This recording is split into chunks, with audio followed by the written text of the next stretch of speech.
Bismillahirrahmanirrahim. Assalamualaikum warahmatullahi wabarakatuh.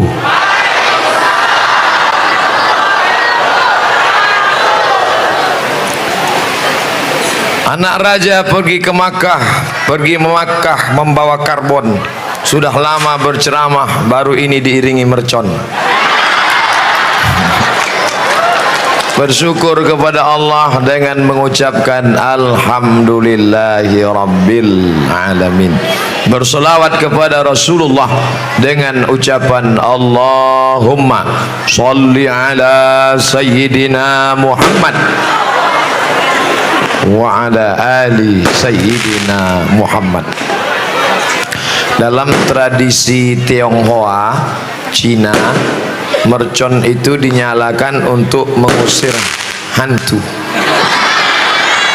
Kalau nggak percaya tanya, saya punya tetangga orang Cina, jadi dihidupkan untuk mengusir hantu.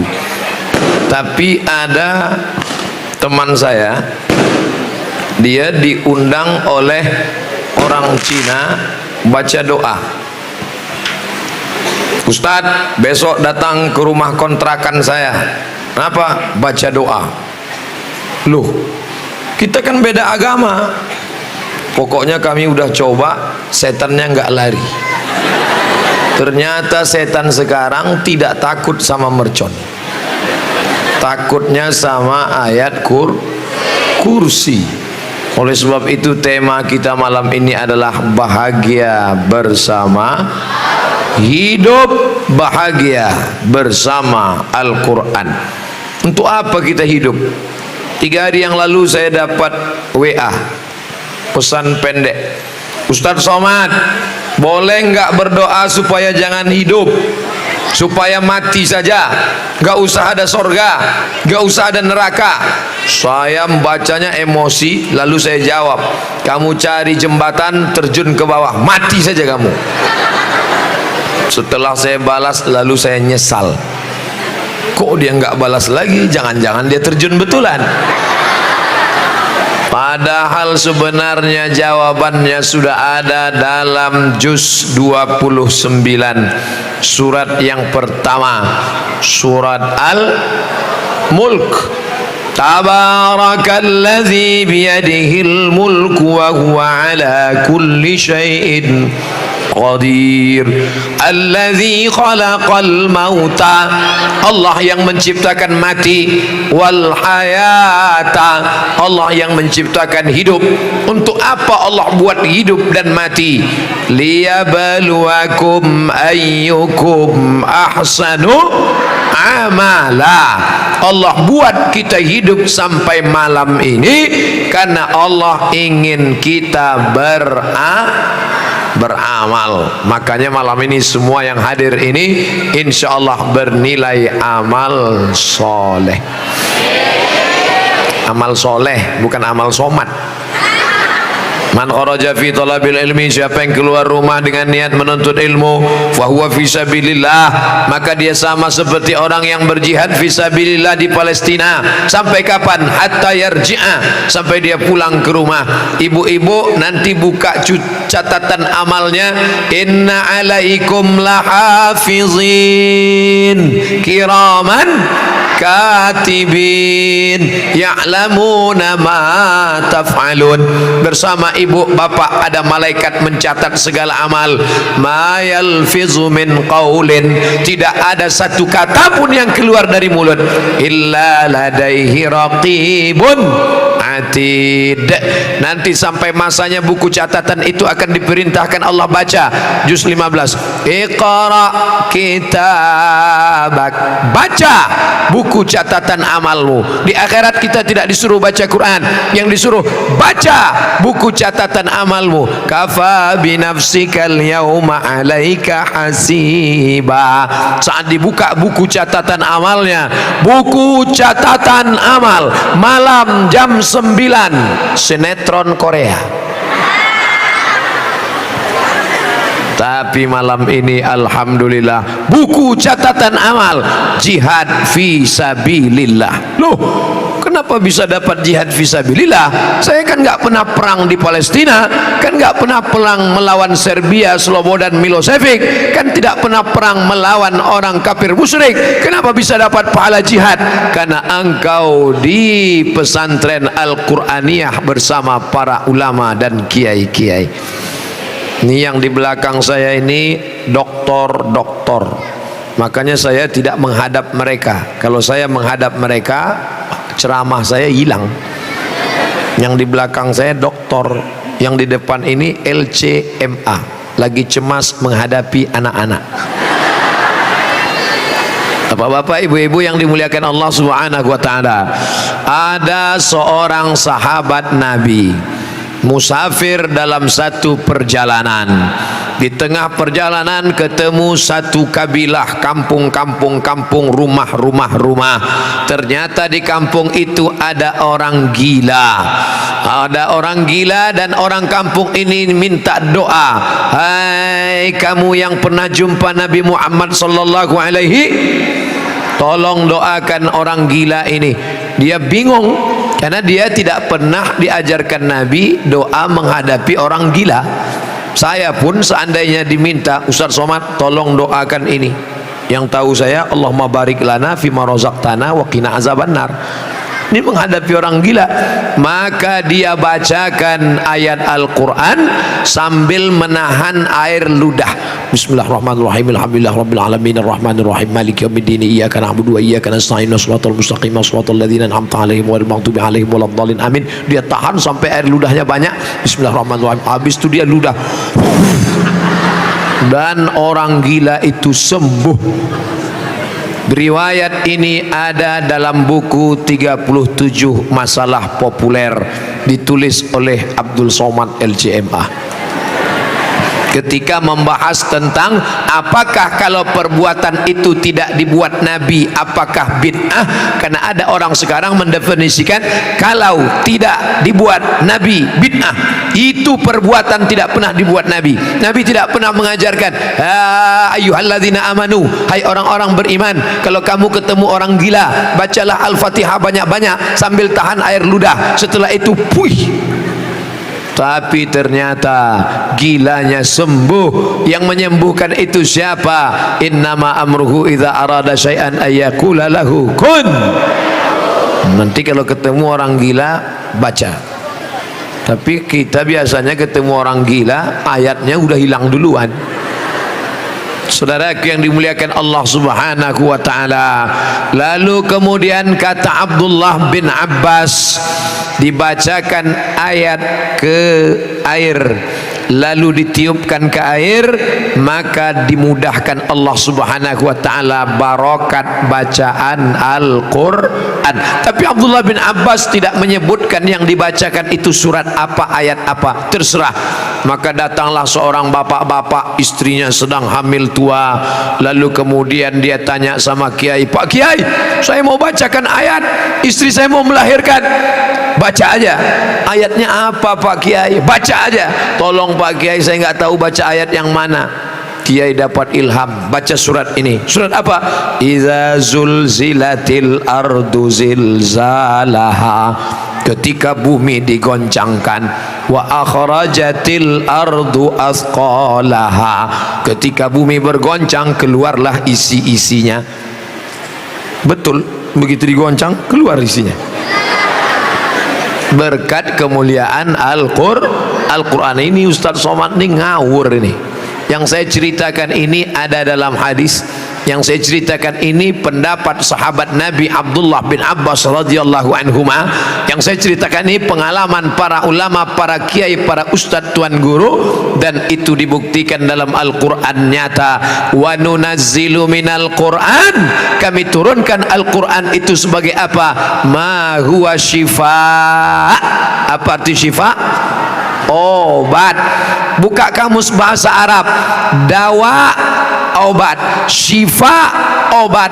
Apa beda dawa dengan syifa? Dawa diminum belum tentu sembuh, bisa sembuh bisa tidak, tapi kalau syifa diminum pasti sembuh. Maka Allah mengatakan ma huwa syifa, Quran itu adalah obat yang pasti sembuh. Yang nggak percaya nggak apa-apa, neraka jahanam masih kosong. Zalikal kitabula raiba fih, tidak ada keraguan sedikit pun di dalamnya. Ramai kita malam ini, siapa yang mulia, laki-laki apa perempuan? Kata perempuan, kami yang mulia. Mana buktinya perempuan lebih mulia? Tempatnya diletakkan di depan pentas, laki-laki di samping. Kata yang laki-laki, kami lebih mulia karena Nabi mulia. Kata yang perempuan, kami lebih mulia karena Nabi itu dikeluarkan dari rahim seorang perempuan. Tidak ada Nabi kalau tidak ada perempuan. Betul? Kata yang laki-laki, memang betul Nabi itu keluar dari rahim perempuan, tapi bapaknya Nabi tetap laki-laki. Ini kalau gini terus nggak selesai-selesai sampai subuh. Maka solusinya di mana? Di antara kita ini siapa yang paling mulia? Jawabannya tidak usah jauh-jauh, tertulis di dinding, khairukum man ta'allamal Qur'an wa 'allamahu. Khairukum, yang paling baik di antara kalian, man ta'allamal Qur'an, orang yang belajar Al-Qur'an, wa 'allamahu, dan orang yang mengajarkan Al-Quran. Itu dia. Apa itu hidup? Ada jawabannya. Siapa yang paling mulia? Ada jawabannya. Dan mereka memang betul-betul mulia di dunia, di akhirat. Kenapa? Karena tertulis di bawah VIP, very important person. Saudaraku yang dimuliakan Allah Subhanahu wa taala, di atas, di bawah, di samping, di dalam pondok ada terdapat anak-anak yang sedang belajar Al-Qur'an, dan mereka nanti akan menjadi pengajar Al-Qur'an. Mereka inilah orang-orang yang mulia. Ibu pun ikut mulia karena ibu pernah mengandung orang-orang yang mulia. Bangkit di akhirat, di atas kepalanya ada tajun, mahkota, crown minan nur, dari cahaya. Yang lain kepalanya kosong, nggak ada apa-apa. Yang lain malah gundul kena rontok, kena penyakit tipus. Tapi ibu di atas kepalanya ada mahkota dari cahaya. Ya Allah, kenapa ini perempuan ada mahkota dari cahaya? Karena dia pernah mengandung anak-anak penghafal Quran. Amin. Jangan cuman amin doa, daftarkan anak Anda sebelum tanggal penutupan berikut ini. Sahabat saya jauh-jauh dari Riau naik pesawat 1 jam 40 menit untuk mengantarkan anak belajar sekolah di pesantren Al-Qur'aniyah. Bisa-bisanya bapak-bapak, ibu-ibu yang tinggal di sekitar sini tidak mengambil manfaat barokah dari Al-Qur'aniyah. Seperti pepatah mengatakan, ayam mati di lumbung padi, padinya banyak tapi ayam bisa mati kelaparan. Kenapa? Karena dia tidak mau memakai paruhnya untuk mencotok padi. Maka ada ungkapan, jangan sampai rezeki dipatok ayam. Dulu rezeki dipatok ayam, sekarang bukan cuma dipatok ayam, lain-lain pun ikut mematoknya juga. Saudaraku yang dimuliakan Allah Subhanahu wa taala, untuk apa anak kami jadi penghafal Quran? Saya nggak mau anak saya penghafal Quran, Pak Ustaz. Paling-paling nanti jadi imam tarawih. Saya nggak mau anak saya penghafal Quran, Pak Ustaz. Paling nanti jadi guru ngaji. Saya nggak mau anak saya penghafal Quran, Pak Ustaz. Ini kalau ada orang ngomong begini, ini otaknya sungsang. Perlu dibawa ke message, diluruskan isi kepalanya, karena dalam kepalanya itu hanya duit, dunia, duit, dunia. Sengaja Allah ciptakan lambung dengan otak jaraknya 3 jengkal. 1, 2, 3. Ini lambung, ini otak, supaya otakmu jangan cuman mikir lambung. Ada nggak makhluk yang otaknya dekat dengan lambung? Ada, udang. Maka disebut otaknya otak udang. Di situ otaknya, di situ perutnya, di situ taiknya, di situ lambungnya. Dunia kau kejar, akhirat tidak pernah mampir. Tapi kalau akhirat yang kau kejar, dunia akan bersimpuh di bawah tapak kakimu. Betul? Berapa banyak para penghafal Quran yang dimuliakan Allah Subhanahu wa taala. Saya dengan mata kepala saya sendiri melihat orang-orang yang mau menerima calon menantu. Aku nikahkan engkau dengan anakku dengan mahar emas seberat 1 kilogram. Begitu 2 hari kemudian datang debit kolektor, rupanya kredit. Habis kau cari dunia tinggal. Tapi ada orang yang menerima Al-Quran. Aku nikahkan engkau dengan anakku dengan mahar mengajarkan surat Ar-Rahman tunai. Hari ini menjadi orang yang ternama, dimuliakan. Namanya siapa Pak Ustadz? Nggak boleh sebut nama, menjaga kode etik jurnalistik. Siapa yang memuliakan? Tu'izzu man tasha', Allah yang memuliakan. Dan kalau Allah mau menjatuhkan, menghinakan, wa tuzillu man tasha'. Ustadz Somad, saya nggak mau anak saya jadi ustadz, nanti kurus kayak Ustadz Somad. Anakmu hafal Quran bukan berarti selamanya semuanya. Lihat bakatnya kemana. Kira-kira anakmu ini hobinya kemana?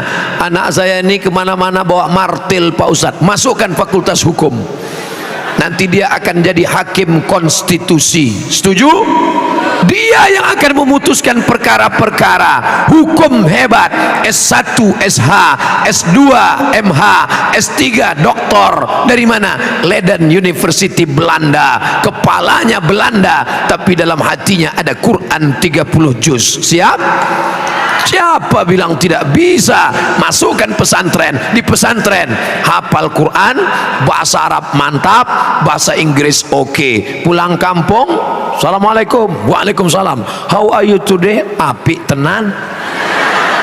Loh, katanya bisa bahasa Inggris oke, bahasa Arab mantap, Quran hafal, tapi tetap tidak meninggalkan bahasa daerah, hormat sama orang tua. Bukan berarti dia angkuh dan sombong.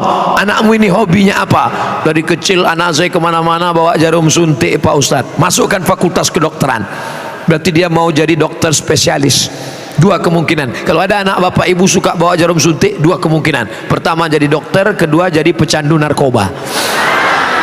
Tergantung kemana kita mengarahkannya.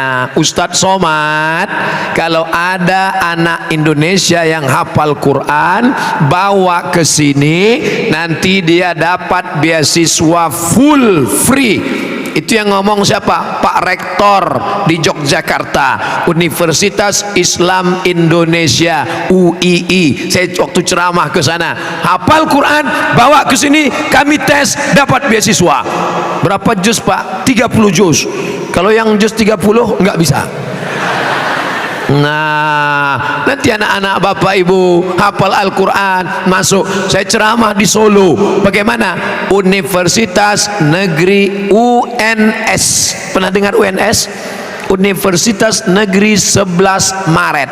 Kalau 11 September Twin Tower meledak. 11 Maret Super Semar, surat perintah 11 Maret, Universitas Negeri 11 Maret. Apa kata Bapak Dekan? Saya makan malam dengan Pak Dekan, Ustadz Somad. Universitas 11 Maret bukan sekolah Islam, bukan universitas Islam, tidak bawa-bawa nama Islam, tapi di sana ada 160 anak penghafal Quran diterima beasiswa full. Itulah jihadnya para rektor. Mudah-mudahan rektor-rektor se-Indonesia akan menerima anak-anak kita penghafal Quran. Allahu Akbar. Ustadz Somad, 100 anak hafal Quran kami angkat jadi guru SMP, SMA, SD, TK, MDA. PNS Pak, mohon maaf Ustadz, PNS belum bisa karena kuota terbatas, tapi gajinya full. Duitnya dari mana? APBD. Apa namanya? Honda. Loh, kok bukan Yamaha? Honda, honor daerah. Siapa yang memberi? APBD. APBD dari mana? Punya rakyat. Ini di mana? Kota Jambi. Saya ceramah di Jambi. Apa program keislaman di Jambi? 100 anak penghafal Quran diangkat menjadi guru. Ada yang PNS, ada yang honor daerah, ada yang pegawai kontrak. Maka semangat Islam bangkit. Inilah pemimpin-pemimpin yang mendapatkan syafaat pada hari tidak ada yang bisa menolong. Hai Bapak Gubernur, hai Bapak Bupati, hai para pejabat, ibadahmu bukan baca Yasin, ibadahmu bukan solat duha, ibadahmu bukan solat tahajud, karena siapapun bisa baca Yasin, tahajud, tahlilan, maulidan, yasinan. Ibadahmu adalah angkat martabat, angkat derajat para penghafal Quran. Allahu Akbar. Ustadz Somad, kami sebetulnya mau mengambil APBD untuk para penghafal Quran. Kenapa tidak kamu ambil? Kami nggak bisa. Kenapa tidak bisa? Karena tidak ada payung hukumnya. Yang buat payung hukum siapa? APBD dari daerah bisa diambil oleh bupati, gubernur, wali kota melalui payung hukum bernama Perda, peraturan daerah. Peraturan daerah itu yang buat siapa? DPR. Yang ngangkat DPR itu siapa? Ibu. Yang ngangkat DPR itu ibu. Makanya ibu luar biasa. Ini sedang bangkit, namanya gerakan emak-emak. Kenapa Ustadz katakan ibu? Kenapa bukan bapak? Karena bapak disetir oleh ibu. Papa kalau nggak milih nanti. Saudaraku yang dimuliakan Allah Subhanahu wa taala, kerumunan malam ini akan berubah menjadi kekuatan. Takbir. Kekuatan apa? Bukan berarti bakar, hancurkan, ratakan. Bukan. Kita negara demokrasi. Demokrasi suara terbanyak itulah yang menang. Maka orang banyak ini akan memilih wakil-wakil rakyat. Pilihlah orang yang memperjuangkan Al-Quran. Amin. Nanti wakil-wakil rakyat, calon-calon akan datang membawa satu gulung karpet. Ibu-ibu, bapak-bapak, pilih saya. Kalau saya menang, nanti saya kasih karpet. Ini DP-nya. Kalau saya kalah, yang DP ini saya jemput lagi. Pak, jangan bawakan kami karpet. Karpet kami sudah tebal, sudah mantap. Jangan bawakan kami kipas angin. Kipas kami sudah mantap, pakai air lagi. Jangan bawakan kami lampu. Lampu kami mantap sampai ke langit. Tapi buatkan peraturan daerah bahwa anak-anak kami dapat beasiswa, bahwa APBD akan dinaikkan, pondok pesantren dapat bangunan, pondok pesantren dapat bantuan. Nanti bapak mati dimakan cacing tanah. Oh, jangan keras gitulah, nggak sopan. Bapak mati dimakan cacing tanah, maka pahalanya mengalir. Berapa lama engkau duduk di sana? 5 tahun, 10 tahun. Setelah itu pensiun, stres, depresi, stroke, mati. Tapi ada yang akan tetap kekal abadi. Apa dia? Bantuan-bantuan untuk para penghafal Quran. Mereka baca Quran pagi, petang, siang dan malam. Mengalir pahalanya ke makam-makam para bupati, para gubernur, wali kota, pejabat yang pernah menolong agama Allah. Intan surullah, kalau kau tolong agama Allah, yansurkum, Allah akan menolong kamu. Wa yutsabbit aqdamakum, Allah akan mengokohkan, menegakkan kaki kamu. Pada saat orang tidak bisa berdiri, engkau gagah berdiri menghadap Allah Subhanahu wa taala. Amin. Siap memilih wakil-wakil rakyat yang menolong agama Allah? Jangan ada dusta di antara kita. Saudaraku yang dimuliakan Allah Subhanahu wa taala, ini nampaknya Ustadz Somad udah mulai ngomong-ngomong politik ini. Tidak. Ustadz Somad tidak pernah ceramahnya sembunyi-sembunyi gerilya di bawah tanah. Abdul Somad ceramah di atas tanah. Apa di bawah tanah? Emang ceramah sama cacing? Yang dibicarakannya tidak pernah partai, tidak pernah bicara nama orang, tidak pernah bicara nama golongan, tidak pernah bicara nama ormas. Yang dibicarakan hanya menolong agama Allah dengan kekuasaan. Ustadz Somad hanya ceramah, bacalah Quran, bacalah Quran, bacalah Quran. Habis itu selesai. Tapi ada bupati membuat peraturan daerah, pagi-pagi masuk kantor pegawai baca Quran one day one page. Ada namanya odoj, one day one juz. Dia enggak, dia tawar one day one page, satu hari satu lembar, satu hari satu lembar saja. Selesai baca Bismillahirrahmanirrahim, lillahi ma fis samawati wa ma fil ard. Maka orang yang di kantor itu sudah mendapatkan barokah. Wa idza quri'al Qur'an, kalau Quran dibacakan, fastami'u lahu, dengar baik-baik, wa ansitu, diam, la'allakum turhamun, maka mendapat rahmat. Dibacakan Quran di kantor, kantornya mendapat rahmat. Dibacakan Quran di rumah, rumahnya mendapat rahmat. Bayangkan ibu punya anak hafal Quran, satu hari dia ulang 2 juz, satu bulan dia khatam 2 kali, satu tahun dia khatam 24 kali, maka mengalir pahalanya setelah ibu meninggal tanpa dia bacakan. Untuk almarhumah ibu, untuk almarhum bapak, tanpa dia baca, otomatis, automatically mengalir. Maka wakafkan anakmu. Anakmu berapa? Anak saya do re mi fa sol la si do sol fa mi re do. Wakafkan satu anak untuk menjadi para penghafal Quran. Amin. Bapak Ibu yang dimuliakan Allah Subhanahu wa taala, hidup bahagia bersama Quran. Orang selalu mengaitkan keberhasilan dengan titel. S1 berhasil, S2 sukses, S3 mantap, profesor hebat.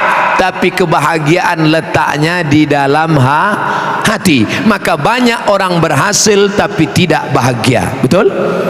Siapa orang berhasil tidak bahagia? Tuh, angka bunuh diri terbesar di dunia bukan di Jakarta, bukan di Indonesia. Angka bunuh diri terbesar di dunia Eropa, Amerika, Jepang. Orang Jepang kalau stres dia ambil samurai, harakiri, gerak, mati. Stres, depresi. Kenapa? Allah berfirman dalam Al-Quran, orang-orang yang jauh dari Al-Quran bagaimana hidupnya? Ka'annama yas'adu fis sama, seperti naik ke langit. Gimana seperti naik ke langit? Ayat ini turun sebelum pesawat ditemukan. Orang yang hatinya sempit, dia hidupnya seperti naik ke langit. Bapak Ibu yang naik pesawat take off, terasa dada menyempit. Makanya saya kalau naik pesawat di samping ada anak kecil stres saya. Karena waktu naik itu anaknya nangis. Mau marah bapaknya seram, nangis. Kenapa? Telinganya terasa peka, tuli, kepalanya pusing, mata berkunang-kunang, dada sempit. Begitulah mereka stres, depresi. Makin besar kota metropolitan, makin stres, makin depresi. Makanya banyak karaoke, diskotik, night club, karena ingin mencari ketenangan. Masuk karaoke nyanyi pop, kemesraan ini enggak juga tenang. Lagu dangdut, jatuh bangun aku mengejarmu, enggak juga tenang. Lagu metal, enggak juga tenang. Power metal, makin stres. Makan pil anjing gila, agak tenang. Pakai sabu-sabu, super tenang. Akhirnya sakau, mati dalam keadaan su'ul khatimah. Orang barat naik mobil Mercy, naik mobil mewah, nggak bisa tidur, stres. Orang Islam naik metro mini malah kelewatan rumah.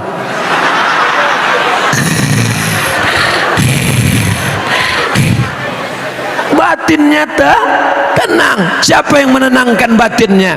Ala bidzikrillah, orang yang banyak berzikir mengingat Allah, membaca Al-Quran. Bidzikrillahi tatmainnul qulub, hati menjadi tenang. Pulang suaminya, uang belanja tidak ada, pergi pagi pulang petang, beras keringat banting tulang, yang dibawa cuman es krim. Kenapa buang? Dia jualan es krim, hujan dari pagi sampai sore. Istrinya nggak stres. Mama, apa boleh buat? Kita tidak dapat uang. Apa kata istrinya? Tenang aja mas, kita makan es ini bersama-sama. Sehat. Apa kata suaminya? So sweet mama. tenang, karena dia sudah diajarkan dalam Al-Quran, ma asaba min musibatin, tidak ada satupun musibah yang menimpamu di dunia, di akhirat, melainkan sudah disebutkan Allah dalam Lauhil Mahfuz, sudah tertulis sebagai takdir. Kita hanya berusaha, berdoa, tawakal. Datang baik, alhamdulillah. Datang yang baik, astaghfirullah, astaghfirullah Rabbal baraya, astaghfirullah minal khataya.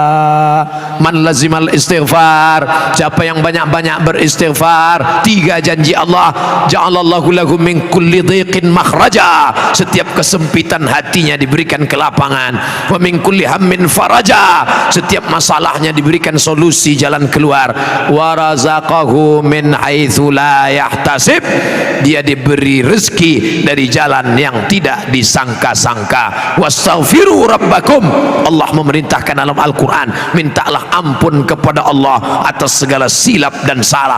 Saya nggak ada salah, saya nggak pernah silap, saya nggak pernah lupa. Kalau ada orang bicara begitu ibu, kalau ada orang ngomong begitu bapak, saya nggak pernah salah, saya nggak pernah lupa, saya nggak pernah silap, saat itu dia sedang silap, salah dan lupa. Kenapa? Al-insan, manusia, makanul khata' wan nisyan, manusia tempatnya lupa, silap dan salah. Manusia diambil dari kata nasia. Nasia artinya lupa. Mana contohnya lupa? Buktinya yang saya ceramahkan tadi ingat semua? Enggak, saya aja yang ceramah nggak ingat. Tapi alhamdulillah ada saudara kita dari Jepang yang baik, dia jajah kita 3,5 tahun, tapi setelah merdeka dia baik, kita lupa, dia ingatkan kita. Dengan apa dia mengingatkan kita? Dengan 2, Sony dan Panasonic. Direkam, datang lagi keluarga kita, datang dari jauh di sana, dari Korea, dia juga mengingatkan kita. Siapa namanya? Samsung. Tapi ada yang dekat dari Jawa, siapa namanya? Oppo. Dia juga sedang mengingatkan kita dengan direkam. Makanya semua HP-HP yang merekam malam ini, insya Allah yang punya HP sama HP-nya masuk surga sekalian. Saudaraku yang dimuliakan Allah, pakailah HP untuk mengingatkan pada Al-Quran. Rekam MP3 30 juz. Maka ketika lupa, pilih surat apa? Dengar sebelum tidur malam. Apa yang sering kau dengar, apa yang sering kau pikirkan, itulah yang akan datang nanti waktu sakaratul maut. Ada seorang bapak-bapak di Jakarta, dia kena penyakit, masuk di ruang ICU, tertulis di pintu ICU. Saya menulis seperti tulisannya ICU. Belakangan saya baru tahu arti ICU. I see you, you don't see me. Aku bisa ngelihat lo kagak bisa ngelihat gua. Aku bisa ngelihat kamu, kamu gak bisa ngelihat aku, karena matanya terpejam. Suara di situ sepi sunyi, cuman ada tit tit tit tit tit tit. Itu koma namanya. Kalau yang titik panjang, tit. Tidak ada suara lain, sepi, sunyi. Apa kata dokter? Keluarganya ada. Sini keluarga, bawa bapak ini karena sudah tidak bisa tertolong lagi. Bawa pulang ke rumah. Ketika alat mau dicabut, tiba-tiba si bapak bangun dan sadar. Dokter terkejut, sadar, keluarga pun heran, dan mereka bertanya, "Bapak, dalam tidur komamu tadi apa yang kau lihat? Dalam bayanganmu itu apa yang kau tampak di matamu?" Apa kata si bapak mengaku, "Saat saya koma itu tiba-tiba ada yang datang." Siapa yang datang? Ustadz Somad. Apa kata Ustadz Somad? Tiba-tiba Ustadz Somad bertanya kepada saya, "Kapan tablik akbar?" Dan saya pun terbangun. Akhirnya dia sehat, dia buat tablik akbar, dia menjadi ketua panitia. Saya diundang ceramah kemarin di kampung halamannya. True story, kisah nyata. Dia banyak, Ustadz Somad, saya memang melihat Ustadz nyata waktu di rumah sakit itu. Saya heran, saya waktu itu nggak di Jakarta. Kok bisa dia ngelihat saya? Saya tanya pelan-pelan, Bapak selalu dengar ceramah saya? Iya Pak Ustadz, selalu ngelihat di TV. Betul Pak Ustadz, TV mana? TV One, memang beda. Bapak selalu lihat di internet? Selalu Pak Ustadz. Di channel mana? www.youtube.com. Bapak kalau mau ke kantor dengar apa dari rumah ke kantor? Dengar ceramah Ustadz MP3. Sampai di tempat kerja saya buka HP, saya buka laptop, dengar lagi. Sebelum tidur di rumah, sebelum tidur malam dengar ceramah. Baru saya faham, ternyata saat kita koma, saat kita di ruang ICU, saat kita di rumah sakit, yang akan datang adalah yang selalu kita dengar dan selalu kita pikirkan. Karena si Bapak selalu dengar pengajian, karena selalu Bapak dengar ceramah, maka yang datang Abdul Somad. Bayangkan kalau dia selalu dengar lagu India. Kira-kira yang waktu koma itu yang datang siapa? Amitabh Bachchan, Shah Rukh Khan, Sanjay Dutt, Hema Malini, Rani Mukherjee. Hafal juga Pak Ustaz.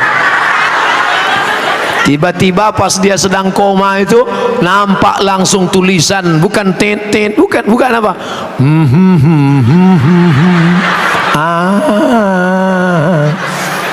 Bayangkan ketika ibu sedang koma, tiba-tiba yang datang K-pop, penyanyi Korea. Maka yang selama ini masih dengar lagu dangdut, keong racun, kucing garong, kabika cika bigam, kuc kotahe, cinta satu malam, stop, robah menjadi suara anak-anak dari pesantren Al-Qur'aniyah. Siap? Nih mereka yang hafal Quran, nanti sekarang, nanti malam terngiang suara ayat-ayat di telinga mereka.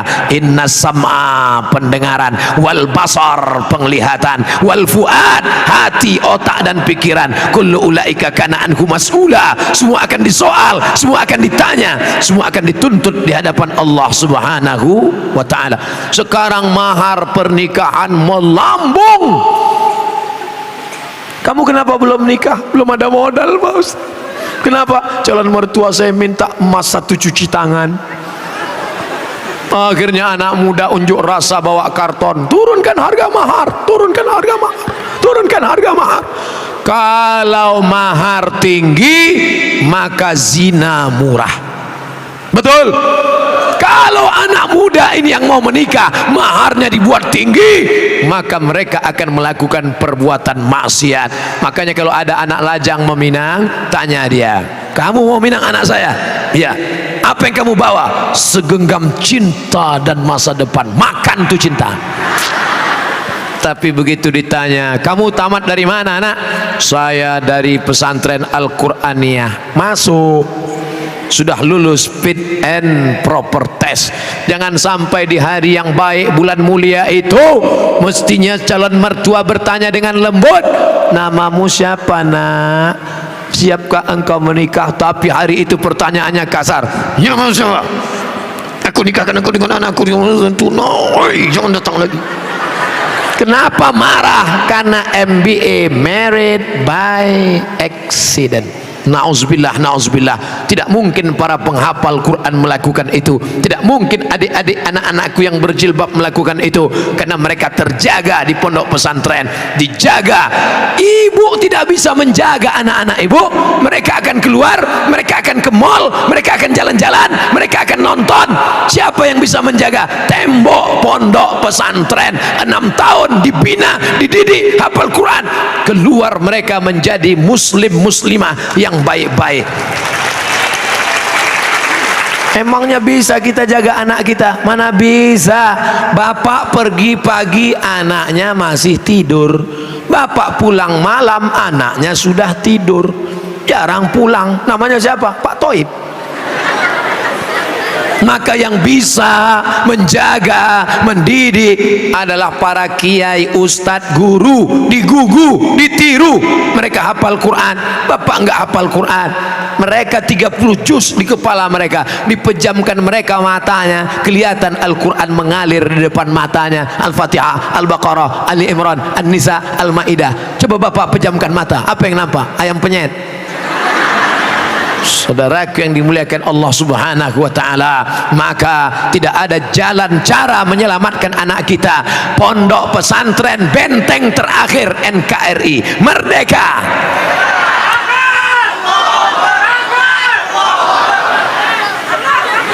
Udah. Kenapa kalau Ustadz Somad ceramah jamaah banyak bertakbir? Takbir itu gunanya untuk ngusir setan. Kalau ada jamaah yang nguap, at-tasa'ub minasyaitan, menguap itu termasuk cara ciri diganggu setan. Makanya kalau nguap disuruh tahan. Nguap tidak boleh mulut dilebarkan seperti kuda Nil. Kenapa mulut tidak boleh dilebarkan? Karena kalau mulut dilebarkan, pernah suatu kejadian terjadi, true story, kisah nyata, di ruang rumah sakit nganga. Kenapa? Engselnya bergeser. Maka disuruh tahan. Idza tasa'aba ahadukum, kalau kamu menguap, falyarudda mastata'a, maka tahan, jangan lebar-lebar. Kalau ada orang nguap waktu pengajian, dua kemungkinan. Pertama diganggu setan, yang kedua cacingan. Alhamdulillah, dari tadi saya tausiah sekiri ke kanan, saya lihat nggak ada yang nguap. Saya biasanya ceramah 60 menit sesuai yang tertulis di botol 600 ml. Tapi kadang-kadang ini saya langgar juga. Kenapa? Kalau saya lihat ada 2-3 orang nguap, saya langsung berhenti. Tapi alhamdulillah tidak ada. Takbir tadi untuk mengusir setan yang sudah mulai menggoda. Datang setan membawa kipas. Nina bobo. Oh, itu setan jadul. Kalau setan yang keren namanya setan milenial. Nah, dia tidak pakai kipas lagi, dia bawakan AC. Jadi Pak Ustadz, setan itu keren-keren juga. Baca buku Isa Daud. Isa Daud wartawan dari Kairo, Mesir. Dia tulis Al-Hiwar Ma'ajinil Muslim, dialog dengan jin Islam. Buku itu pernah bestseller di Indonesia, buku terlaris di Indonesia. Begitu saya sampai di Mesir, ternyata bukunya di kaki lima, nggak laku. Membuktikan orang kita suka dengan jin. Nama komunitasnya jin. Jin terbagi dua, jin muslim dengan jin kafir. Jin kafir namanya setan, induknya namanya iblis, GM-nya general manager. Setan bisa mati, iblis nggak mati-mati sampai hari kiamat. Setan banyak, setan. Iblis cuma satu, tunggal, only you, hanya dia saja. Setan ada namanya jin korin. Jin korin yang ikut waktu kita lahir. Waktu saya lahir, jinnya ikut. Saya ceramah, dia ikut. Nanti kalau saya meninggal dunia, tiba-tiba ada orang DKI Jakarta kerasukan, suaranya mirip seperti suara saya. Assalamualaikum. Kamu siapa? Saya Abdul Somad LCMA. Tapi Ustaz Somad sudah meninggal. Aku ruhnya. Itu bukan ruh saya, itu jin korin yang nyamar. Kenapa? Karena dia ikut saya kemana-mana. Saya mati, dia masih hidup, nggak mati-mati. Namanya jin korin, ikut kemana-mana.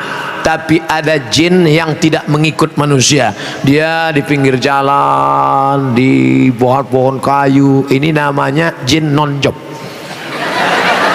Nggak jelas kerjanya.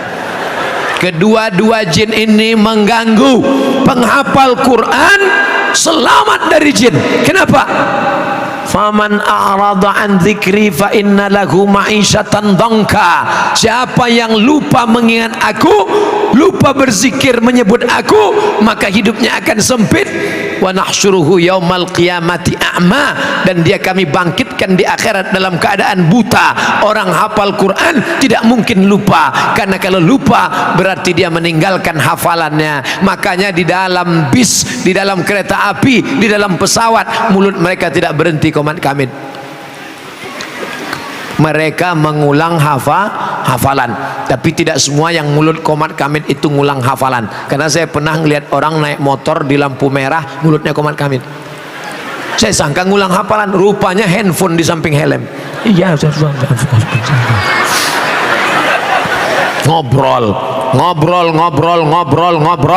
Berapa lama engkau hidup? 24 jam, 8 jam, 8 jam, 8 jam, 24 jam, 12 jam siang, 12 jam malam, kali 2, 24 jam, 24 jam bagi 3, 8 jam tidur. Kalau enggak tidur 8 jam kena penyakit 5L, lemah, letih, lesu, letoy, loyo, lunglai. 8 jam kerja, masuk jam 8 pagi, pulang jam 4 sore, 9, 10, 11, 12, 1, 2, 3, 4, 8 jam kerja, 8 jam tidur. Yang 8 jam lagi kemana? Box office, Real Madrid, Barcelona, Twitter, BBM, WhatsApp, Instagram, Telegram, miligram, kilogram. Ngobrol, habis energi, di akhirat akan dituntut di hadapan Allah. Tapi mereka yang hafal Quran tidak ada waktu untuk bicara mereka adalah kalam Allah. Cobalah bapak ibu datang ke sini ngelihat anak-anak pas lagi duduk ngapal Quran, coba ajak mereka ngobrol. Nah, sudah berapa lama di sini? Bismillahirrahmanirrahim, Yasin wal Quranil Hakim, innaka laminal mursalin. Assalamualaikum, salamun ala manat taba'al huda. Mereka adalah orang-orang yang kata-katanya adalah kalam Allah, yang ucapannya adalah sabda Rasulullah, diamnya fikir, geraknya zikir, matanya melihat Al-Quran, telinganya mendengar Al-Quran, sebelum tidur malam ngulang hafalan Quran, bahkan mengigaunya pun Al-Quran. Saya nggak percaya nih Pak Ustadz. Kalau nggak percaya, coba aja tidur satu malam di sini, minta izin sama Pak Kiai, pasang CCTV, rekam bagaimana mereka para penghafal Al-Quran. Dan ternyata mereka bukan cuma ngapal Quran, tapi juga mereka dididik entrepreneur, menjadi bisnismen. Saya kalau ceramah di mana-mana itu merek air minum disobek karena takut iklan, mengiklankan barang yang bukan punya kita. Tapi di sini tempat air minumnya tidak disobek. Mohon izin Pak Kiai, kenapa tidak disobek? Karena ternyata ada tulisan Arab Al-Qur'aniyah. Ada orang yang kena penyakit ginjal, di pinggang ini ada sebesar telur angsa yang menyaring darah, yang menyaring sehingga bersih. Kalau sampai gagal ginjal, datang ke pesantren Al-Qur'aniyah, diberi minum air Al-Qur'aniyah, sembuh. Kenapa? Ternyata air yang dibacakan ayat-ayat Al-Quran oleh para penghafal Quran diteliti di Jepang, memunculkan molekul-molekul seperti cahaya terang benderang, mukjizat Al-Quran. Al-Quran mengatakan air itu hidup, sumber kehidupan adalah air. Dibacakan Al-Quran yang hidup kepada air yang hidup, air menjadi hidup, menjadi obat. Terbukti, real, true story, kisah nyata. Siapa yang sakit malam nih minum, tapi jangan yang ini punya Kiai. Saudaraku yang dimuliakan Allah Subhanahu wa taala, mereka diajar berbisnis di depan Ki itu Al-Quran. Quran Mart. Sekarang kita diajak belanja, belanjalah ke warung Muslim 212 Mart, belanjalah ke warung Muslim Kita Mart, belanjalah ke warung Muslim. Yang punya duit, yang punya modal buka. Untuk apa? Supaya uang umat Islam kembali kepada umat Islam. Bukan berarti Abdul Somad anti kebinekaan, bukan berarti Abdul Somad benci non muslim. Abdul Somad ingin membangkitkan ekonomi umat. Belanja ke warung Muslim, apa namanya? 212 Mart. Apa namanya? Kita Mart. Ustadz, di tempat kami sudah ada 212 Mart, buat Kita Mart. Kita Mart sudah ada, kami minta cari nama dari Ustadz. Buat satu lagi, Somad. Saudaraku yang dimuliakan Allah Subhanahu wa taala, selesai sholat Jumat sama-sama beli sembako. Ini orang Islam sholatnya di masjid Islam, ke Makkah haji dan umrah Islam, puasa Senin Kamis Islam. Tapi ketika belanja kepada orang Islam tidak menolong orang Islam. Siang, jam 1 siang, ikan sudah kering, nawarnya luar biasa. Ini berapa satu tumpuk bu? 10.000, 2.000 aja ya. Kamu mau beli atau bunuh? anaknya mau sekolah, dia belum bayar kontrakan. Menunjukkan engkau kaya bukan dengan cincinmu yang banyak, menunjukkan kaya bukan dengan mukenamu yang 7 warna, menunjukkan kau kaya bukan dengan rumahmu yang besar, menunjukkan kau kaya adalah menolong saudaramu dengan membangkitkan ekonomi umat. Pesantren sumber daya umat, membangkitkan ekonomi umat, air minumnya, makanannya, produk cemilannya. Maka ini ke depan tanggung jawab kita bersama. Al-Quran law dha'a minni iqalu ba'iri, kata Abdullah bin Abbas radhiyallahu anhuma, seandainya hilang tali ontaku hilang, aku menemukannya dalam Al-Quran. Tadi saya mulai ceramah jam 9, sekarang jam 10 kurang 15. Saya sudah 45 menit ceramah, di mana-mana 60 menit. 15 menit lagi selesai ceramah. Habis itu kalau ada pertanyaan tulis di kertas, akan saya jawab. Yang bisa saya jawab, yang nggak bisa saya jawab akan saya bawa pulang. Jawabannya saya kirimkan melalui www.youtube.com. Ada juga dalam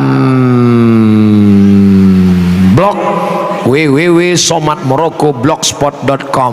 Ustadz Somad pakai internet ya? Pakai. FB Ustadz apa? Tulis aja di FB Abdul Somad, Abdul Somad, Abdul Somad, Abdul Somad, Abdul Somad. Yang mana Pak Ustadz? Banyak sekali. FB yang lain itu hoax, bukan saya. Kemarin dia buat ada ular pakai tanduk, itu bukan punya saya. Mana ada ular pakai tanduk? Jadi FB Ustadz, FB yang punya saya cuman 1 saja, yang followernya 1.200.000. Ustadz pakai Instagram nggak? Ada Instagram. Instagramnya cuma 1 saja. Yang mana Ustadz? Banyak sekali pakai nama Ustadz. Instagram yang followernya 5,5 juta. Sebenarnya saya cuma mau ngasih tahu bahwa followernya banyak, itu aja. 5,5 juta. Banyak apa dikit? Belum ada apa-apanya dibandingkan follower penyanyi dangdut. Artinya apa? Masih banyak lagi ke depan.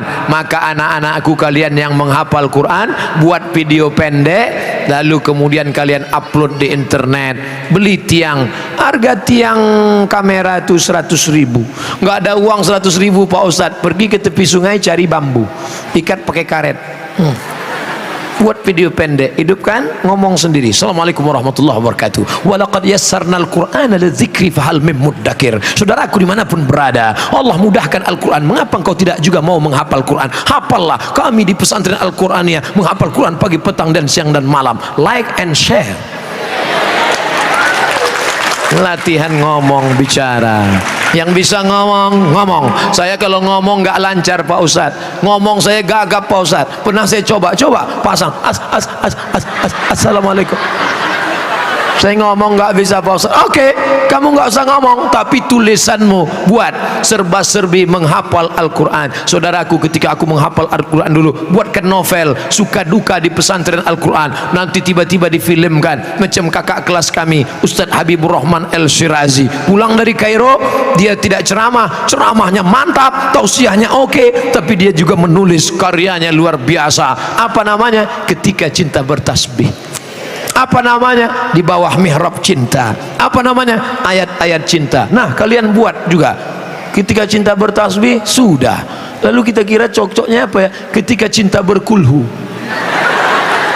Saudara yang dimuliakan Allah Subhanahu wa taala, maka dakwah ini bisa dengan pesantren, bisa dengan ceramah, bisa dengan menulis, bisa dengan TV. Tapi zaman sekarang kalau nulis buku, orang daya bacanya lemah, orang baca malas, tapi nonton suka. Maka kalau kalian buat video-video pendek, itu amat sangat berarti dan bermakna, ditonton oleh seluruh orang. Malam ini Ustadz Somad ceramah di Al-Quraniyah, yang hadir terbatas karena keterbatasan waktu dan tempat. Tapi begitu rekaman ini nanti diupload di internet, ditonton orang, viewernya menonton juta orang, maka mengalir pahalanya kepada yang punya acara, kepada yang merekam, kepada anak-anak, kepada bapak ibu sekalian. Itulah yang disebut dengan amal Ibu rajin baca Yasin. Ibu-ibu masih baca Yasin? Hari apa? Hari Kamis, hari Jumat sore. Baca Yasin bagus. Baca Yasin bagus, tapi seumur hidup baca Yasin kurang bagus. Baca Yasin bagus, baca Yasin saat pindah rumah baru bagus, baca Yasin saat mobil baru bagus, baca Yasin saat bini baru ibu marah. Kenapa mesti baca Yasin Pak Ustaz? La tuqra'u fi amrin asirin. Kalau surat Yasin dibacakan pada perkara yang sulit, sulit punya anak, sulit sakaratul maut, sulit mendapat pelajaran. La tuqra'u fi amrin asirin. Kalau dibacakan pada perkara yang sulit, illa yassarahullah, Allah memudahkan urusannya. Amin. Maka kalau ibu bapak sulit urusan, baca surat Yasin. Selesai baca surat Yasin, Allahumma inni as'aluka bihaqqi surat Yasin, aku memohon kepada engkau ya Allah berkat kemuliaan surat Yasin, mudahkanlah segala urusanku. Jangan sebutkan hajatnya, nanti didengar teman sebelah. Kamu tadi apa? Mau tahu aja.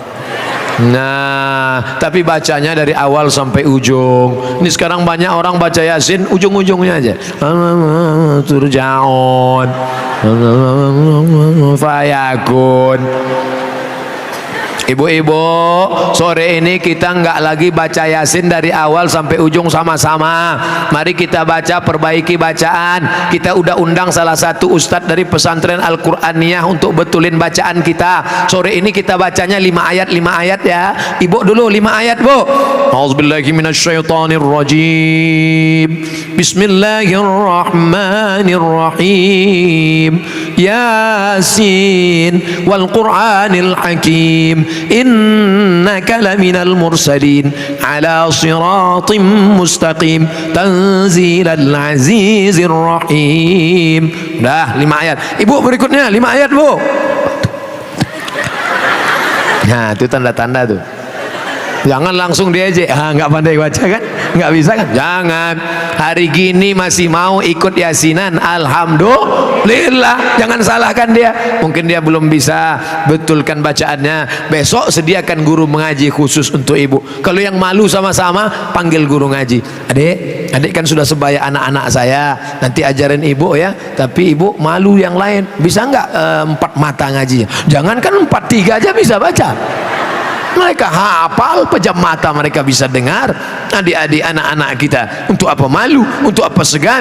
Man lam yadhuq dhullat ta'allumi sa'atan, siapa yang tidak merasakan sakitnya menuntut ilmu walau sesaat, walau sejenak, walau sebentar, tajarra' dhullal jahli tula hayatihi, maka seumur hidup dia akan merasakan kejahilan. Mulut yang tidak pernah membaca Al-Quran, rumah yang tidak pernah diisi Al-Quran, kal baitil kharib, seperti rumah yang roboh, yang hancur. La taj'alu buyutakum kubura, jangan jadikan rumah kalian kuburan, karena tidak ada Al-Quran di dalamnya. Di dalamnya ada Quran, tapi Quran akad nikah 30 tahun yang lalu diletakkan dalam kain sutra, dibungkus dengan kayu jati, dipaku 4 pojok, nggak pernah dibuka sampai mati. Diletakkan di ruang tamu. Setiap tamu yang masuk ke ruang tamu berdecak kagum melihat Quran yang indah, seperti melihat kucing. Ini apa nih? Itu akad nikah kami dulu. Ini rekaman videonya, ini gambarnya, ini akad maharnya. Iya, pernah dibuka. Saya sampai sekarang orangnya suka penasaran, gimana ceritanya orang nikah pakai mahar Al-Quran. Memangnya Ustadz dulu nikah maharnya apa? Sebentuk cincin emas tunai. Lalu orang pakai Quran ini gimana ceritanya? Saya cari-cari baru dapat. Rupanya hadisnya begini ceritanya. Siap mendengarkan? Saya nanya, kalau dari bunyinya tadi siap, tapi kalau siap mendengarkan, terserahlah Pak Ustadz, yang penting cepat selesai. Jadi ceritanya Nabi sedang tausiah. Begitu Nabi sedang tausiah, tiba-tiba berdiri seorang perempuan. Berani dia. Apa kata dia? Inni wahabtu laka nafsi. Inni wahabtu laka nafsi. I give myself for you. Kuberikan diriku untukmu ya Rasulullah. Dia mau menjadi istri Nabi dan diberikannya dirinya. Aku untukmu ya Rasulullah. Nabi diam, no comment. Karena Nabi terlalu lama diam, akhirnya tegak seorang laki-laki. Ya Rasulullah, kalau engkau nggak mau, untuk aku aja. Kata Nabi, serius ente mau sama dia? Iya. Iltamis walau khataman min hadidin. Pulang ke rumah, cari cincin besi. Cincin besi untuk mahar. Mau dinikahkan Nabi, cari cincin besi, nanti ku nikahkan kau dengan dia. Pulang dia ke rumah, dia cari cincin, nggak ada. Nggak ada ya Rasulullah. Ini orang miskin tapi nekatnya luar biasa. Kalau gitu cari kain, cari kain. Dia cari kain, dia bawa. Ada kain satu ya Rasulullah. Kain siapa? Kain saya. Untuk jadi mahar. Iya. Nanti dipakai istrimu. Iya. Kalau istrimu pakai kain, lalu kau pakai apa? Akhirnya dia diam, malu, dia pulang. Ketika dia mau pulang dipanggil Nabi, Ta'al, come here. Kenes dulu. Sini sebentar. Lalu dia pun datang kepada Nabi. Nabi bertanya, hal ma'aka minal Quran? Apakah engkau ada hafalan Al-Quran? Dia menjawab, suratu kada wa suratu kada wa suratu kada wa suratu kada. Saya hafal surat ini, surat ini, surat ini. Rupanya dia tidak hafal Quran semuanya, hanya beberapa surat. Maka langsung dinikahkan Nabi. Zawwajtukaha bima ma'aka minal Quran. Aku nikahkan engkau dengan dia dengan mahar mengajarkan Al-Qur'an. Tapi bukan berarti yang kemarin nikah dengan Al-Quran lalu nikahnya bermasalah. Tidak. Jangan nanti pulang dari sini si bapak ngomong, mama sini sebentar, ternyata nikah kita bermasalah. Jadi maksud papa mau ngulang sekali lagi. Bukan itu maksudnya. Nikah yang kemarin sudah sah, tapi Quran yang kemarin tolong pulang dari sini buka, baca. Syukur-syukur langsung, jangan nunggu besok malam ini. Betapa bahagianya ketika ada di antara bapak pulang malam ini, tidur cepat, setelah itu nanti dia bangun jam 2, jam 3, dia ambil air, dia percikkan ke wajah istrinya untuk ngajar Quran tahajud malam. Bangun! Itu kalau nikahnya udah 20 tahun. Tapi kalau nikahnya yang kemarin baru pengantin baru, wake up my darling, wake up my honey. Mereka pun tahajud, usolli sunnatat tahajud raka'ataini imaman lillahi ta'ala. Allahu akbar. Bismillahirrahmanirrahim. Amma yatasaalun 'anil naba'il 'azim alladzi hum fihi mukhtalifun. Maka mendengarlah anak menantu, mendengarlah sahabat, mereka mengambil iktibar pelajaran. Inilah yang akan kekal abadi. Kau belikan emas, kau belikan mobil, kau belikan rumah, tinggal, tapi Al-Quran yang kau ajarkan, ajarkan kepada istrimu, ajarkan kepada anakmu. Kalau engkau tidak bisa mengajar, panggil guru ngaji ke rumah. Engkau juga tidak bisa, kau bawa ke majelis-majelis ilmu. Alhamdulillah, ibu-ibu yang hadir pengajian malam ini pastilah suaminya laki-laki yang soleh-soleh. Karena kalau suaminya Fir'aun nggak mungkin ngizinkan istri pengajian. Papa, aku mau pengajian. Jangan, di rumah aja kita nonton TV. Tapi itu ada Ustadz Somad, jangan, itu Ustadz sesat.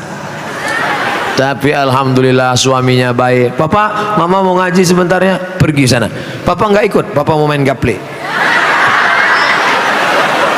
Mudah-mudahan yang belum baik diberikan Allah hidayah. Tidak ada gunanya kita berlama-lama begini Pak. Kita akan tua, kita akan mati. Maka mungkin ustadz yang menceramahi dia nggak menyentuh hatinya. Tapi ketika ibu yang berbicara pagi petang siang malam, pagi petang siang malam, lama-lama dia muak, akhirnya dia sholat. Ayyahdiyallahu bika rajulan wahidan. Satu orang dapat hidayah karena mulut ibu. Satu orang yang jadi sholat karena ibu. Satu orang yang sebelumnya suka pakai celana pendek. Orang bule, orang barat pakai celana pendek.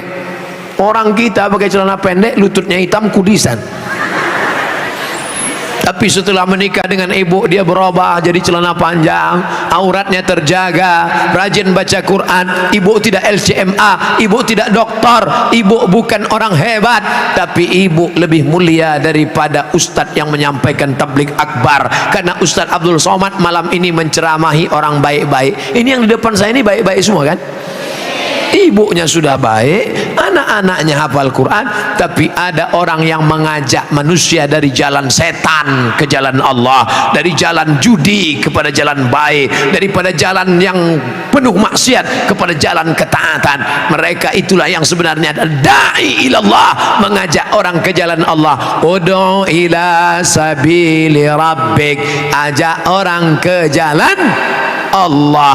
Tapi yang namanya pondok pesantren, lembaga pendidikan, itu semuanya perlu ada yang namanya tanah yang luas tinggal, tapi tanah wakaf inilah yang akan menjadi kekal abadi. Siapa yang mewakafkan tanah, siapa yang mewakafkan semen, siapa yang mewakafkan kosen pintu, siapa yang mewakafkan atap, siapa yang mewakafkan lampu, siapa yang mewakafkan AC, maka ibu bapak besok segera datang ke pondok pesantren, ke sekolah MDA, ke panti jompo yatim, tanya, assalamualaikum kiai, waalaikumsalam, berapa kursi yang patah, berapa whiteboard yang rusak, berapa anak yatim yang belum bayar uang sekolah.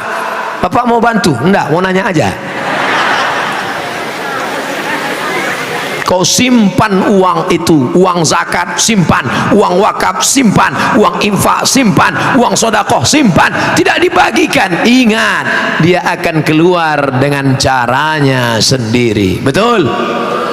Tidak mau sedekah, tidak mau zakat, masukkan ATM, masukkan ke bank, masukkan rekening, simpan. Suatu hari keluar dari ATM, begitu keluar ada orang menepuk bahu dari belakang, tatap mata saya, tatap mata saya, berapa nomor PIN. Akhirnya dikurasnya habis, mampus. Kemarin diajak sodakoh nggak mau, diajak zakat nggak mau, diajak wakaf nggak mau, hilang nomor rekening semua. Rasakan. Saudaraku yang dimuliakan Allah subhanahu wa ta'ala, uang 100 juta disimpan. Kalau 100 juta berarti zakatnya 2,5%, 2,5 juta. 100 juta zakatnya 2,5 juta, dikeluarkan setiap tahun. Bayarlah zakat, bayarlah zakat. Nggak mau bayar zakat, nggak apa-apa. Ustadz Somad nggak akan ngontrol, kiai nggak akan tahu, tapi ada yang maha tahu. Dia la ta'khudhuhu sinatun wala naum. Allah maha tahu. Silakan engkau tidak berzakat. Sampai akhirnya suatu hari lutut terasa sakit, dipijat makin sakit, ditusuk pakai akupunktur jarum sakit, nggak mempan pakai jarum, pakai paku payung makin sakit. Akhirnya dibawa ke Singapura, rumah sakit, diperiksa. Datang dokter Cina bawa martil kecil, ayah lapuk lah lama pakai.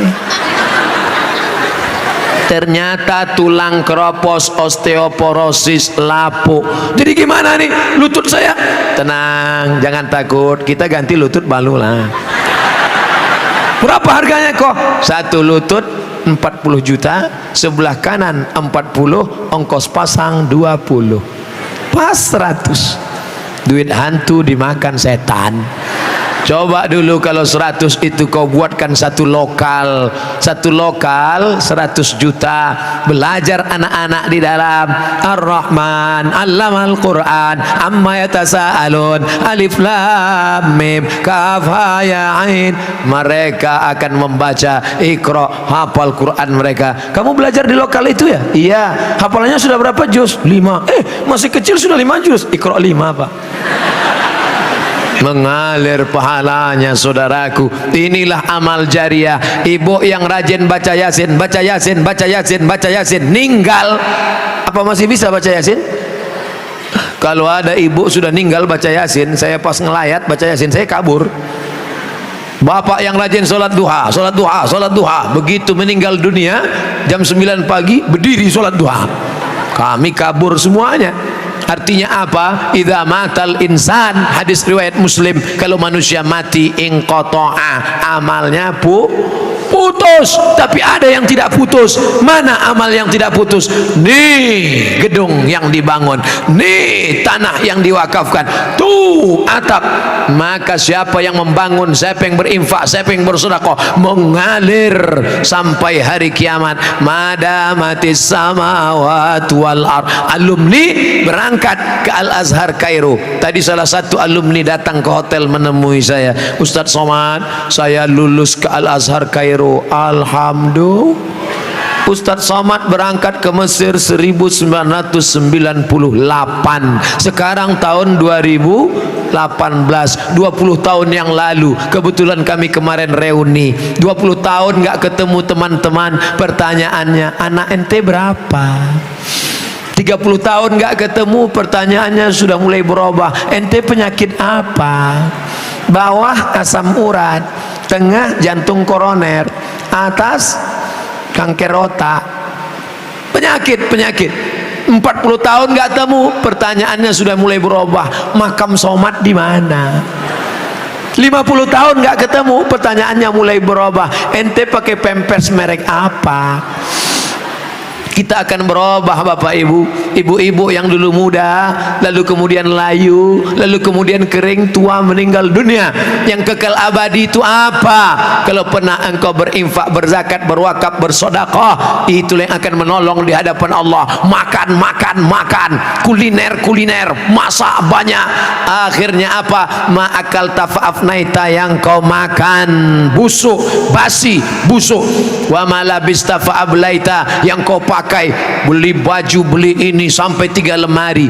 Sekaya-kayanya orang bajunya cuma 3 lapis, singlet di dalam, baju luar tambah 3, cuma 1, 2, 3. Kalau ada sampai pakai 4 lapis, itu bukan kaya, demam. Sebanyak-banyaknya makan, paling banyak 3 kali tambuh sekali. Wah, nampaknya belum coba nasi kebuli, tambuh lagi. Nampaknya belum coba nasi goreng, tambuh lagi, paling banyak 3 kali. Kalau sampai ada yang nambah 5 kali, ususnya bolong. Hidup ini cuma 2, makan, pakai, mobil, pakai, rumah, pakai, makan. Habis itu hilang semuanya seperti debu yang diletakkan di tapak tangan, lalu kau hembus keras, habaan mansura, yang kekal abadi. Oleh sebab itu al-kayyis, orang yang cerdas, smart. Ini HP-nya sudah smart. Apa namanya? Smartphone. HP cerdas, orangnya goblok. Orangnya mesti cerdas. Orang yang cerdas bukan yang IP-nya 4. Orang yang cerdas bukan titelnya banyak. Yang cerdas itu siapa? Mandana nafsahu, siapa yang bisa mengendalikan keinginan hawa nafsunya. Wa amila lima ba'dal maut, dan dia kalau beramal memikirkan sesudah mati. Kau bangun rumah besar, ibu yang suka buat rumah besar, mewah. Begitu rumahnya selesai, ibu sakit jantung, mati, diganti bini baru. Ustadz kalau ngomong nggak enak terus ya. Setiap cerita pasti yang meninggal perempuan. Oke, kalau gitu kita balik. Sekarang bapak yang meninggal. Bapak punya rumah besar, megah, mewah, cantik.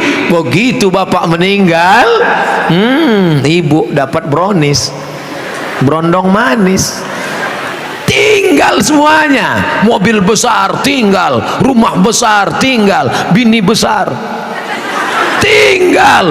Yang kekal abadi mana? Kalau pernah kau baca Quran, kalau pernah kau infak wakaf tanah, kalau pernah kau sekolahkan anak yatim, itulah yang akan menolong di hadapan Allah Subhanahu wa ta'ala. Ini akan menjadi kekal abadi insyaallah. Biasanya kalau kertas sudah datang, itu saya sudah ceramah 60 menit. Ternyata bukan 60, sudah 70 menit saya ceramah. Andai jam saya mati, saya tetap tahu bahwa saya sudah ceramah 70 menit. Dari mana? Dari rasa kesemutan kaki. Yayasan Pendidikan Islam Pondok Pesantren Al-Quraniyah, Pondok Aren, Tangerang Selatan. Masya Allah, lambang simbolnya Al-Quran dengan pena. Al-Quran dia hafal, dan dia tidak hanya menghafal, dia menulis. Al-ilmu saydun, ilmu itu binatang buruan. Wal kitabatu qaiduhu, tulisan adalah pengikatnya. Qayyid suyudaka bil hibalil wathiqah, kalau kau dapat binatang buruan, ikat supaya jangan lepas, ditulis. Kenapa ibu bapak malam ini tidak ada yang nulis?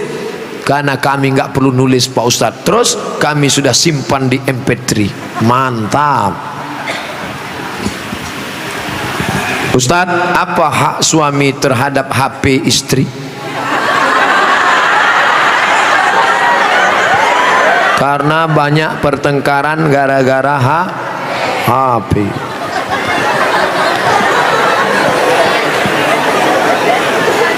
Lima hak ibu terhadap bapak. Catat, ingat baik-baik. Pertama, makan. Ibu tadi sudah dikasih makan. Yang kedua, pakaian. Ibu sudah dikasih pakaian. Karena sekarang banyak perempuan yang tidak diberi pakaian oleh suaminya. Tinggi istrinya 175 tapi dikasih kain cuman 50 cm. Kurang kain. Kadang belum selesai di tempat tukang jahit sudah dia ambil. Kadang kainnya panjang, resleting belum dipasang. Pas jalan kelihatan. Ustadz kok tahu? Saya ngelihat. Ibu sudah dikasih makan, ibu sudah dikasih pakaian, ibu diberikan tempat tinggal yang layak menurut kemampuan masing-masing. Sudah? Keempat, ibu mesti diberi pendidikan. Yang ngajar ibu ngaji, bapak. Yang ngajar ibu sholat, bapak. Yang ngajar ibu akhlak, bapak. Bapak adalah guru di rumah. Dan yang kelima adalah perhatian. Maka ibu selalu diperhatikan. Dari mulai jilbabnya, dari mulai pakaiannya, termasuklah HP ibu diperhatikannya juga. Kok dari tadi sini Ustadz Somad, suatu ketika istri saya pergi kerja dan saya masuknya siang, tiba-tiba HP-nya berdering. Saya cek, rupanya mantan. Dia cari lagi di FB dan mereka sudah jalan-jalan, Pak Ustadz. Hati saya selalu galau tiap hari.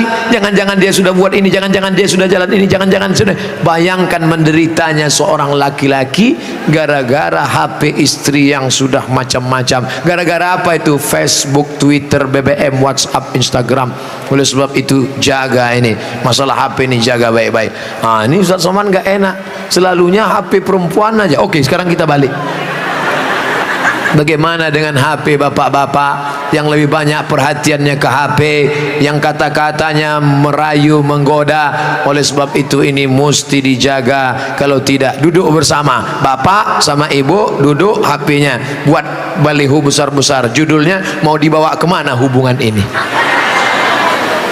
atau buat besar-besar, jangan ada HP di antara kita. Saya mau nanya Pak Ustadz, gimana caranya mengelola keuangan keluarga secara islami jika suami istri bekerja? Ar-rijal, lagi-lagi Al-Quran. Semuanya yang menyelesaikan masalah ini Al-Quran. Ar-rijalu qawwamuna 'alan nisa. Laki-laki menjadi pemimpin bagi perempuan. Bima anfaqu min amwalihim, karena mereka mengeluarkan nafkah biaya belanja. Makanya harta warisan laki-laki dapat 2 kali bagian perempuan. Ibu kalau 25, bapak dapat 50. Ibu kalau dapat 50, bapak dapat 100. Kenapa? Karena yang menanggung biaya pernikahan mahar bapak, yang menanggung sekolah anak bapak. Sekarang ibu memang anak orang kaya, punya ruko 2, rumah batu jendela kaca, punya bapak yang sudah sakit asma 2 hari lagi meninggal. Kaya. Si bapak juga punya duit yang sama. Bapak punya duit, ibu punya duit. Menikah, apa beda duit bapak dengan duit ibu? Dalam duit bapak ada hak ibu, tapi dalam duit ibu tidak ada hak bapak.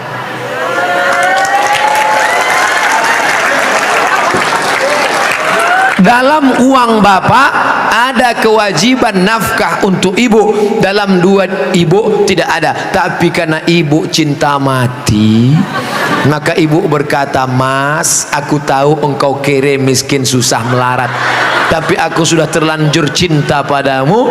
Jangankan uang ini, nyawaku pun kuberikan. Ambillah semuanya, dengan syarat jangan kau nikah lagi." Nah, sudah jelas batasannya. Jadi kalau ada ibu punya kontrakan, PNS, pegawai, punya gaji, ibu tetap ngomong ke suami, "Mas, aku mau kirim uang ini ke anak yatim, mau biaya anak pesantren, mau kasih wakaf beras 1 karung."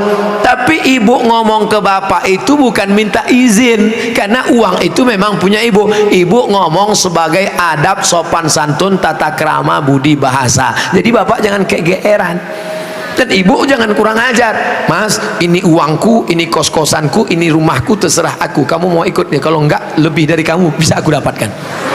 Jangan, luka hatinya. Galah patah boleh disambung, kaca retak boleh direkat, hati yang sakit kemana obat akan dicari. Nah, oleh sebab itu maka jaga. Saya sudah mengeluarkan untuk biaya keluarga sebagian, sedangkan sebagiannya saya ingin membantu saudara yang kurang mampu. Tapi kadang saya suka berbohong jika untuk membantu keluarga yang memang butuh bantuan. Ini yang nulis pertanyaan bapak apa ibu? Kalau bapak sudah berikan yang 5, makan sudah, pakaian sudah, tempat tinggal sudah, pendidikan sudah, perhatian sudah, sesuai dengan urf, wa ashiruhunna bil ma'ruf, berilah mereka pergaulan urf. Urf itu seperti layaknya, kira-kira layaknya standar orang daerah Pondok Aren itu perempuan diberi berapa, tidak terlalu kaya, tidak terlalu miskin, yang sedang-sedang, kira-kira diberi berapa standarnya, misalnya 3 juta 5 juta dia beri, maka sisanya itu terserah dia untuk yang lain, maka dia sudah menunaikan kewajiban. Urf. Pengambilan hukum ada 10: Quran, hadis, ijma', qiyas, syar'u man qablana, saddu zara'i, qaulu sahabi, istihsan, istisab, urf. Urf, tradisi, kebiasaan. Berapa yang layaknya untuk daerah Pondok Aren? Semoga Ustaz selalu dilindungi Allah, amin. Bagaimana antum menyikapi beda mazhab, khilafiyah, firqah? Bagaimana dengan ayat Allah, wa'tasimu bihablillahi jami'a, wa'tasimu, bersatulah, bihablillah, dengan tali Allah. Yang dimaksud tali Allah itu Islam, Al-Quran dan Sunnah. Adapun ijtihad ulama berbeda-beda, tapi kita di Indonesia sudah disepakati 3: akidahnya Asy'ari, fikihnya Syafi'i, tasawufnya Sunni, Junaid Al-Baghdadi dan Abu Hamid Al-Ghazali. Saya ulang sekali lagi, Ahlussunnah wal Jamaah akidahnya Asy'ari, fikihnya Syafi'i, tasawufnya Sunni, Abu Hamid Al-Ghazali dan Junaid Al-Baghdadi. Maka kita pegang yang itu. Saya belajar di Maroko 2 tahun, mazhabnya Maliki. Maliki Ahlussunnah. Pertama Hanafi, nomor 2 Maliki, nomor 3 Syafi'i, nomor 4 Hambali. Keempat-empatnya Ahlussunnah. Tapi ketika saya pulang kampung, saya tidak bawa mazhab Maliki. Kenapa Ustaz tidak pakai mazhab Maliki? Andai saya pulang ke kampung, saya pakai mazhab Maliki. Mazhab Maliki kalau sholat tangannya lepas ke bawah, Allahu Akbar. Fatihahnya pakai baca kiraan Warsh, Alhamdulillahi Rabbil Alamin Ar-Rahmanir Rahim Maliki Yaumiddin, mimnya pendek. Kemudian nggak pakai bismillah, Allahu Akbar, Alhamdulillahi Rabbil Alamin, nggak ada bismillah. Kunut subuhnya sebelum rukuk, walam yakul lahu kufuwan ahad, baca kunut. Kunutnya nggak bunyi.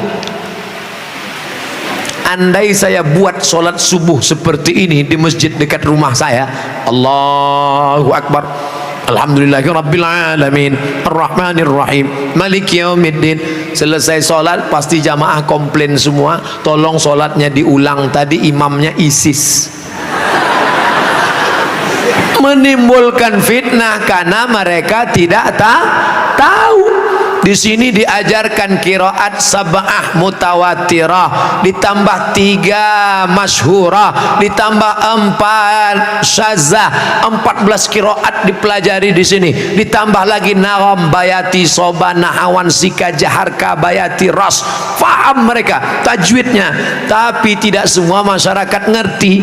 Andai anak pesantren Al-Qur'aniyah sholat di luar masjid, dibacanya qiraat lain, walam yakul lahu kuf'an ahad, maka makmum dengar, wah ini aliran sesat ini.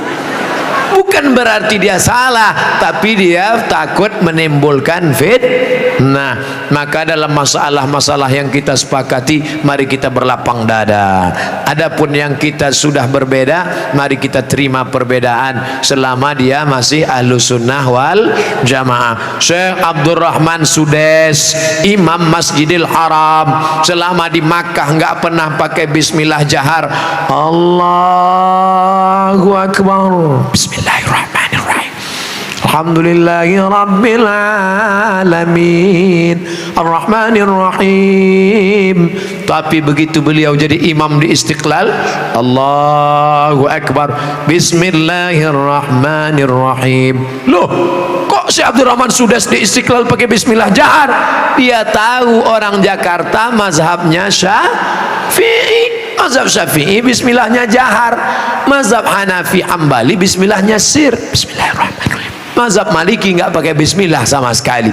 Ketiga mazhab ini ahlu sunnah wal jamaah. Tapi kalau mayoritas masyarakatnya Syafi'i, jangan bawa mazhab lain, karena khawatir memecah belah umat.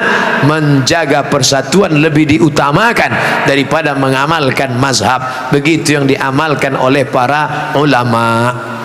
Kan ulama mengkategorikan bid'ah ada dua, bid'ah hasanah. Pertanyaannya Ustaz, kan Rasul bersabda kullu bid'atin dhalalah, kullu bid'atin dhalalah wa kullu dhalalatin finnar.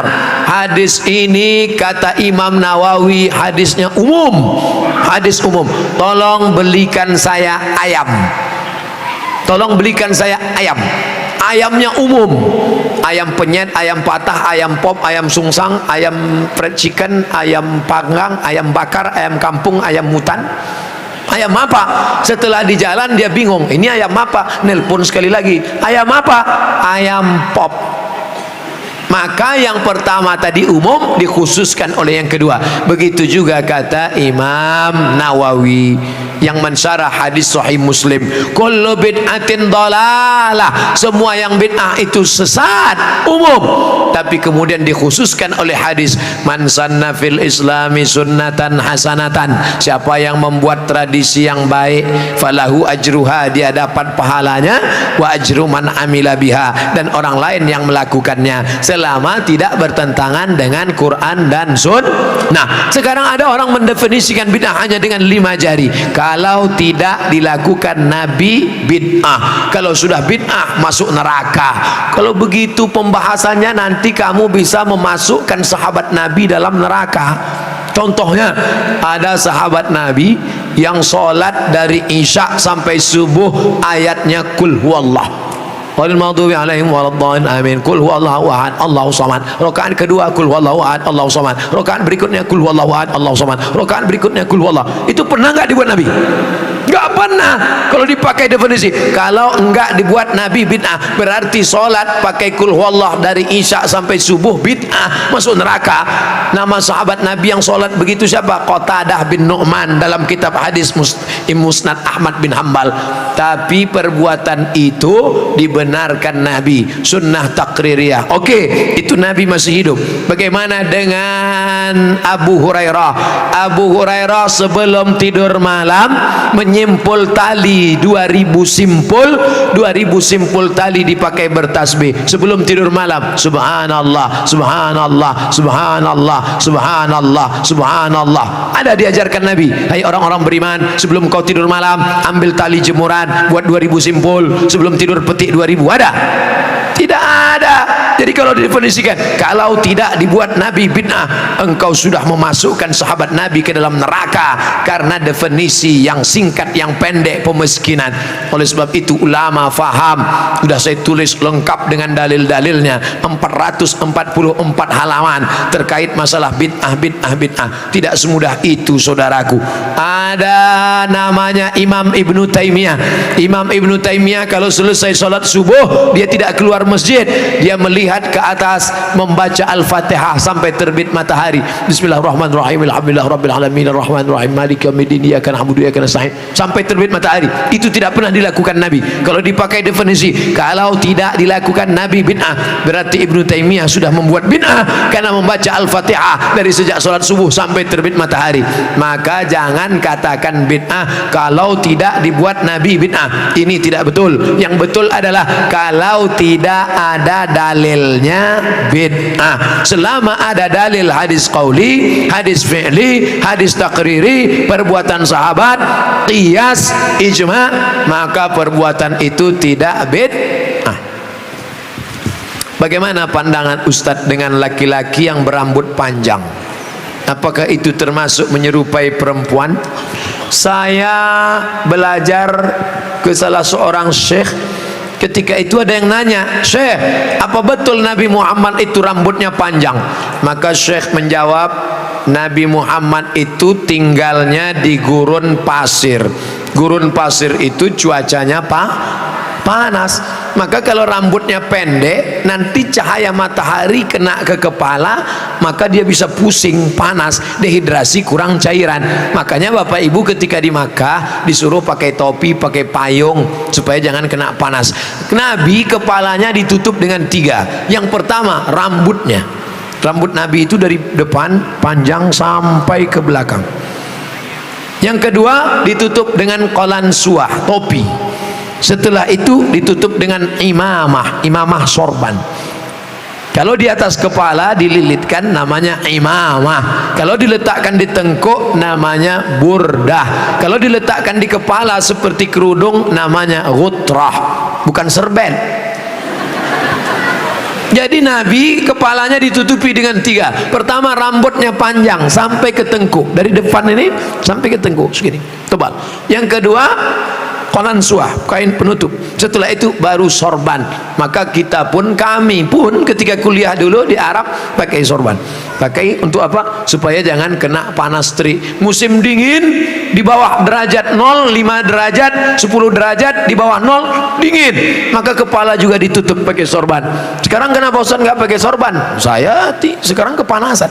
Tapi saya tidak menyalahkan para habaib pakai sorban. Mereka mengikuti sunnah Nabi Muhammad sallallahu alaihi wasallam. Nah, jadi kalau ada laki-laki berambut panjang, tapi rasanya di tempat kita rambut panjang bukan untuk menutup kepala biar supaya jangan panas. Justru tempat kita makin rambut panjang makin kepanasan, ketombe. Jadi kira-kira rambut panjangnya kenapa? Kenapa rambut panjang? Ini. Tapi tidak semua yang berambut panjang itu karena mengikuti perempuan. Jadi tidak bisa kita hukum serta-merta kalau rambut panjang LGBT. Enggak. Maka yang LGBT itu kalau menyerupai perempuan, la'anallahul mutasyabbihin minar rijal bin nisa. Allah melaknat laki-laki yang menyerupai perempuan dan perempuan yang menyerupai laki-laki. Mudah-mudahan anak kita terjaga dari LGBT. Tapi sebetulnya LGBT itu nama yang terlalu keren. Orang malah bangga sekarang disebut itu LGBT, itu bangga. Saya tidak setuju dengan LGBT, tapi saya malu mau nyebutnya di depan para kiai. Boleh saya sebut? Jangan sebut LGBT. Buat sebut nama yang mengejek, merendahkan, menghinakan. Apa namanya? PLT, penyuka lobang tai. Itu yang cocok bagi mereka. Kotor, najis. Zaman Nabi LGBT ini hukumannya man wajadtumuhu ya'malu amala qaumi Lut. Kalau kamu menangkap ada orang yang melakukan perbuatan Nabi Lut, faqtulul fa'il wal maf'ul, pancung kepalanya, hukum mati. Untung dia hidup bukan zaman Nabi Muhammad. Kalau hidup zaman Nabi, habis, selesai. Bapak Ibu yang dimuliakan Allah Subhanahu wa taala. Ustaz berani ngomong gini apa enggak takut nanti ditangkap bencong? Ngapain takut? Banyak yang bela saya. Tapi pas pulang nanti sendirian ngeri juga ini. Insyaallah, wa ta'awanu 'alal birri wat taqwa, saling tolong menolong dalam kebaikan dan ketakwaan, wala ta'awanu 'alal itsmi wal udwan. Ingatlah saudaraku, ada satu kampung namanya kaum Sadum. Pernah dengar kata Sadum? Dari kata Sadum inilah muncul istilah sodomi. Sodomi artinya perbuatan orang Sadum, umat Nabi Lut. Bagaimana hukuman Allah? Ja'alna 'aliyaha safilaha, bagian atas kami turunkan ke bawah, bagian bawah naikkan ke atasnya. Lalu kemudian amtarna alaihim, kami hujani mereka dengan apa? Hijaratan, batu-batu, min sijilin mandud, dari batu tanah liat yang dibakar di api neraka. Itulah sekarang di Yordania, tempatnya bernama Al-Bahrul Mayyit, bahru laut, mayit mati, Dead Sea, dead mati, sea laut, Dead Sea laut laut mati. Ngapa disebut laut mati? Karena airnya terlampau asin sampai ikan pun tidak bisa hidup di dalam. Orang kalau pergi ke laut mati ngapung di atas karena kadar garam yang tinggi. Siapa yang punya kadas, kurap, kudis, gatal-gatal, mandi di situ sembuh.